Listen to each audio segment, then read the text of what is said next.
Bugun Verashpiron dorisi haqidagi ma'lumotlar bilan tanishib o'tamiz. Ushbu ma'lumotlar uzoq vaqt davomida Verashpiron ichib yurgan bemorlar uchun, surunkali yurak yetishmovchiligi tashxisi qo'yilgan bemorlar, shuningdek yurak ekokardiografiya tekshiruvida qon otish fraksiyasi 40 dan past bo'lgan bemorlar, qon bosimini tushirish uchun 3 va undan ortiq dori vositalarini qabul qilishiga qaramasdan normal ko'rsatkichlarga tushmayotgan bemorlar, jigar sirrozi bilan og'rigan, qorin bo'shlig'ida suyuqlik to'planishi bilan kechadigan bemorlar, shuningdek buyrak kasalliklarida tanada paydo bo'ladigan shish mavjud bo'lgan bemorlar uchun foydali hisoblanadi.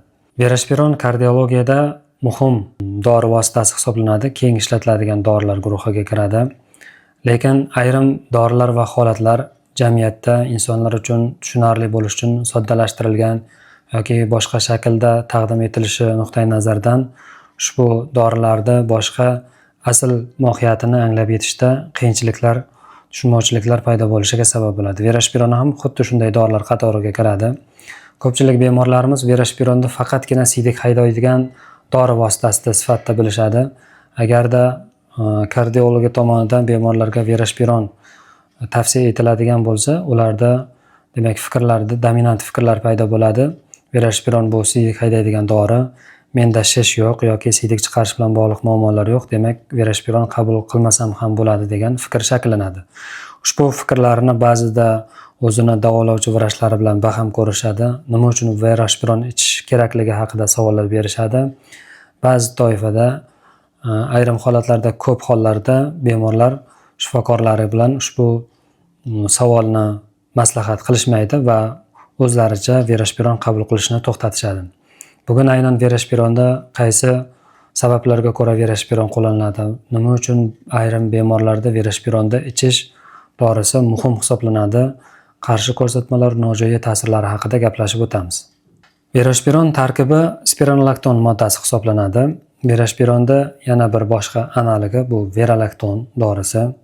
Ushbu sinfga kiradigan boshqa tarkibli eplerenon tarkibli dori Inspiro va Espiro dorilari mavjud. Ushbu dorilar tabletka va kapsula holatida 25-50-100 mg miqdorida chiqariladi. Verashpiron farmakologik guruhi nuqtai nazaridan kaliy saqlaydigan diuretiklar, ya'ni siydik haydovchi dorilar guruhiga kiradi. Bizga ma'lumki, tarsit, furosemid, gipatiazid, indab kabi dorilar, siydik haydaydigan dorilar organizmda ortiqcha miqdordagi suyuqlikni chiqarishda natriy va kaliyni ham organizmdan chiqarib yuboradi. Ma'lumki, kaliy yurakni ishlashi uchun muhim bo'lgan ion hisoblanadi.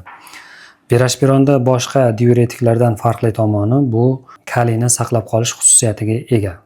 Verashpiron organizmda bajaradigan vazifasi buyrak usti bezida chiqariladigan aldosteron gormonini vazifasini to'sishdan, ya'ni bloklashdan iborat bo'ladi. Aldosteron organizmda natriyni ushlab qolish xususiyatiga ega. Natriy organizmda saqlanib qolgandan keyin o'ziga suvni ham biriktirib oladi va ortiqcha miqdordagi suyuqlik ham tanada qoladi. Bundan tashqari aldosteron yuqori dozalarda uzoq muddat davomida yurak mushaklarida fibrozlanish, ya'ni chandiqlanish jarayonlarini boshlashiga sabab bo'ladi. Bu esa o'z navbatida surunkali yurak yetishmovchiligiga olib boradi. Demak, Verashpironda organizmda bajaradigan asosiy vazifalari aldosteronni ishini to'sishdan iborat bo'ladi. Verashpironni qo'llash uchun ko'rsatmalar tibbiyotda birinchisi bu rezistent arterial gipertenziya hisoblanadi. Bu nima degani? 3 va undan ortiq turli guruhga mansub dorilarni qabul qilganda ham qon bosimi 140 ga 90 dan pastga tushmasa, bu holatga rezistent arterial gipertenziya deb ataladi. Bu 3 ta guruh dorilari aniq. Bular birinchi guruhi prillar yoki sartanlar guruhi, ikkinchisi amlodipin guruhi va uchinchisi siydik haydaydigan dorilar bo'lishi kerak. Mana shu uchala guruhga mansub dorini maksimal dozada qabul qilganingizda ham qon bosimi demak tushmasa, bunga to'rtinchi bo'lib qo'shimcha ravishda birinchi bo'lib qo'shiladigan dori bu Verashpiron dorisi hisoblanadi. Demak, Verashpironda qon bosimini tushiruvchi xususiyati ham mavjud. Ikkinchisi, eng ko'p ishlatiladigan holatlar bu surunkali yurak yetishmovchiligi. Yurakni ekokardiografiya o'zi tekshiruvida chap qorinchani qon otish fraksiyasi, ya'ni fraksiya vibrasi deydi. Ekokardiografiya tekshiruvida bu FV qisqartmasi bilan ifodalanadi. Bunda agar 40% dan tushadigan bo'lsa, Verashpironni qo'llash uchun ko'rsatma bo'lib hisoblanadi.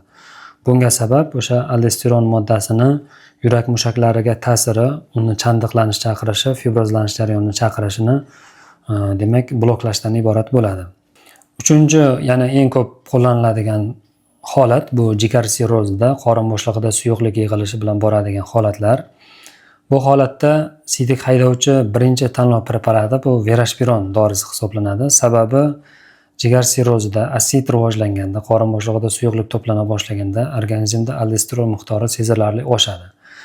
Veraspiron qabul qilganda, demak, uni ta'siri sezilarli bloklanadi va bu muhim ahamiyatga ega bo'ladi. Jigar sirrozida asid holatlarida kuniga 400 mg gacha Veraspiron qabul qilish mumkin. To'rtinchi, yana eng ko'p qo'llaniladigan sohalar bu buyrak kasalliklarida nefrotik sindrom deb ataladigan holatda siydik bilan ko'p miqdorda oqsil yo'qotiladi bunda. Oqsil organizmda qonda kamayib ketgandan so'ng oqsilda yana bir vazifasi biz bilamizki, o'zida suyuqlikni tutib turish. Oqsil kamaygandan keyin qonning suyuq qismi to'qimalarga chiqib, shishlar rivojlanishiga sabab bo'ladi. Mana shu holatlarda ham boshqa siydik haydovchi dorilar bilan birgalikda Veraspiron dorisi keng ishlatiladi. Yana bir holatlar endokrinologiyada kam uchraydigan kasalliklardan biri bu birlamchi giperaldosteronizm deb ataladigan Kon sindromi kasali. Bunda ortiqcha miqdorda buyrak usti bezida aldosteron gormoni ko'p ishlab chiqariladi va bunda ham demak maxsus spetsifik Veraspiron dorisi ishlatiladi. Yana yirik tadqiqotlarda Veraspironda surunkali yurak yetishmovchiligining fraksiya pasaymagan turlarida, yurak chap bo'lmachasi kengayganda ishlatilganda, foydalanganda o'zining samarali xususiyatlarini ko'rsatgan. Veraspironni uzoq muddat ichib yurish to'g'ri kelganda qondagi kaliyda va kreatin miqdorini doimiy vaqti bilan tekshirib turish maqsadga muvofiq hisoblanadi. Veraspironda ichish uchun qarshi ko'rsatma bo'lib hisoblanadigan holatlar bu qondagi agar kaliy miqdorini tekshiradigan bo'lsangiz 5/5 dan baland bo'lishi, kreatinning 220 dan baland bo'lishi va buyrakni og'ir kasalliklarda buyrakning filtratsiyasi 30 dan kamayib ketadigan bo'lsa, bu Veraspironda ichish uchun qarshi ko'rsatmalar hisoblanadi. Veraspironda kuzatiladigan nojo'ya ta'sirlar haqida to'xtalib o'tamiz. Birinchisi, kaliyning ortib ketishi. Bu organizmda holsizlik, tez charchash, muskullar kuchsizligi, yurakning sekin urishi kabi belgilar bilan namoyon bo'ladi. Ikkinchi holat bu ginekamastiya, asosan erkaklarda ko'krak bezlarining kattalashishi, og'riqlar, ko'krakda shishlar bilan namoyon bo'ladi. Taxminan 5-10% holatlarda ushbu nojo'ya ta'sirlar kuzatiladi.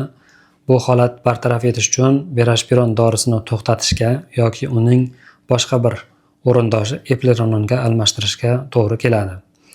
Yana nojo'ya ta'sirlardan ayollarda oy ko'rishning buzilishlari, erkaklarda jinsiy istak pasayishi kabi muammolar ham uchraydi. Veraspiron dorisi bilan bog'liq yetkazmoqchi bo'lgan ma'lumotlar shulardan iborat edi. Siz ham Veraspiron dorisini qabul qilasizmi? Qaysi sabablarga ko'ra shifokor tomonidan buyurilgan? Agarda Veraspiron bilan bog'liq savollar bo'lsa, izohlarda yozib qoldiring.